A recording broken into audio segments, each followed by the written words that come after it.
Weight loss ಮಾಡೋರಿಗೆ ಈ dish ತುಂಬಾ ಯೂಸ್ ಆಗುತ್ತೆ. ಮಶ್ರೂಮ್ ತೊಗೊಂಡಿದ್ದೀನಿ, ಇದೊಂದು ಸ್ವಲ್ಪ ಫ್ರೈ ಮಾಡ್ಕೊಳ್ತೀನಿ. ಸ್ವಲ್ಪ ಆಲಿವ್ ಆಯಿಲ್ ಹಾಕ್ಕೊಂಡು ಕಪ್ಪು ಸ್ವೀಟ್ ಕಾರ್ನ ಹಾಕ್ಕೊಳ್ತೀನಿ, ಮತ್ತು ಜೊತೆಗೆ ಬಾಯ್ಲ್ ಮಾಡಿರೋ ಬಟಾಣಿ ಕಾಳನ್ನ ಹಾಕ್ಕೊಂಡು ಇಲ್ಲಿ ಸ್ವಲ್ಪ ಸಾಲ್ಟ್ ಹಾಕ್ಕೊಂಡು ಸ್ವಲ್ಪ ಚಿಲ್ಲಿ ಫ್ಲೇಕ್ಸ್ ಹಾಕ್ಕೊಂಡು ಯಾವುದಾದ್ರೂ ಒಂದು ಟೇಸ್ಟಾಗಿರೋ ಮಸಾಲ ಹಾಕ್ಕೊಂಡ್ರೆ ಆಯಿತು. ಅಂದರೆ ನೂಡಲ್ಸ್ ಮಸಾಲ ಅಥವಾ ಪಾಸ್ತಾ ಮಸಾಲ, ನಾನಿಲ್ಲಿ ಪಾಸ್ತಾ ಮಸಾಲ ಹಾಕ್ಕೊಳ್ತೀನಿ. ಇಲ್ಲ ಪೆರಿ ಪೆರಿ ಮಸಾಲ ಹಾಕ್ಕೊಂಡ್ರೂ ಆಯಿತು. ಇಲ್ಲಿ ಹಾಕ್ಕೊಂಡು ನಾನಿಲ್ಲಿ ಒಂದು ಸೈಡ್ ಡಿಶ್ ಆಗಿ ನಾನು ಇದನ್ನು ತೊಗೊಳ್ತೀನಿ. ಇದ್ರ ಜೊತೆಗೆ ಮಲ್ಟಿಗ್ರೇನ್ ಚಪಾತಿನ ನಾನು ಮಾಡ್ಕೊಳ್ತೀನಿ. ಅಂದರೆ ವೆಯ್ಟ್ ಲಾಸ್ ಮಾಡೋ ಪೌಡ್ರ್ ನಾನು ರೆಡಿ ಮಾಡ್ಕೊಂಡಿದ್ದೀನಲ್ಲ, ಅದಕ್ಕೆ ನಾನು ಗೋಧಿ ಹಿಟ್ಟು ಹಾಕ್ಕೊಂಡು ಇಲ್ಲಿ ನಾನು ಚಪಾತಿ ಮಾಡ್ಕೊಳ್ತೀನಿ. ಇಲ್ಲಿ ನೋಡಿ ಬಟಾಣಿ ಬಾಯ್ಲ್ ಮಾಡಿರೋ ಬಟಾಣಿ ಹಾಕ್ಕೊಂಡಿದ್ದೀನಿ. ಅಷ್ಟು ಬೇಗ ಬಟಾಣಿ ಬೇಯಲ್ಲ, ಹಾಗಾಗಿ ಬೇಯಿಸಿರೋ ಬಟಾಣಿ ಹಾಕ್ಕೊಳ್ತಾ ಇದ್ದೀನಿ. ಸ್ವೀಟ್ ಕಾರ್ನು ಸ್ವಲ್ಪ ಹೊತ್ತಿಗೆ ಬಾಯ್ಲ್ ಆಗಿಬಿಡುತ್ತೆ. ಇಲ್ಲಿ ನೋಡಿ ನಾನು ಪಾಸ್ತಾ ಮಸಾಲ ಹಾಕ್ಕೊಳ್ತಾ ಇದ್ದೀನಿ. ಇದು ಟೇಸ್ಟ್ ಬರುತ್ತೆ. ಇದು ಆಯಿತು, ಮ್ಯಾಗಿ ಮಸಾಲನೂ ಆಯಿತು. ಹಾಕ್ಕೊಂಡು ಇಲ್ಲಿ ಫ್ರೈ ಮಾಡ್ಕೊಳ್ತೀನಿ.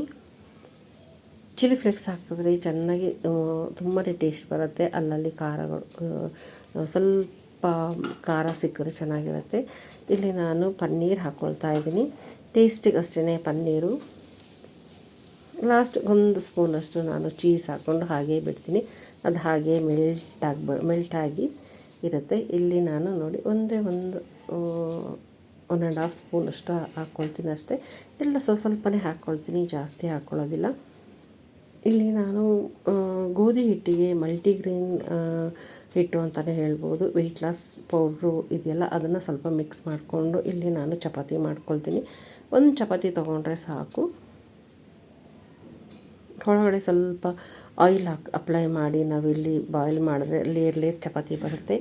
ಈ ರೀತಿ ಚಪಾತಿ ಮಾಡಿದ್ರೆ ಸಾಫ್ಟಾಗಿ ಬರುತ್ತೆ.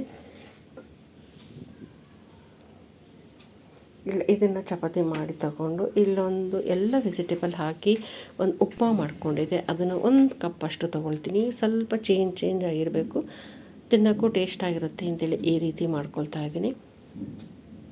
ಇಲ್ಲಿ ಒಂದು ಕರ್ಡಿಗೆ ಸ್ವಲ್ಪ ಬೀಟ್ರೂಟ್ ಮಿಕ್ಸ್ ಮಾಡಿಕೊಂಡು ಇಟ್ಕೊಂಡಿದ್ದೀನಿ.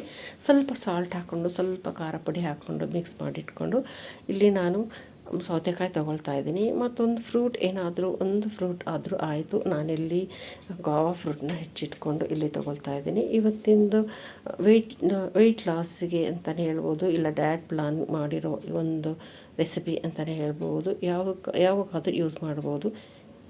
Thanks for watching.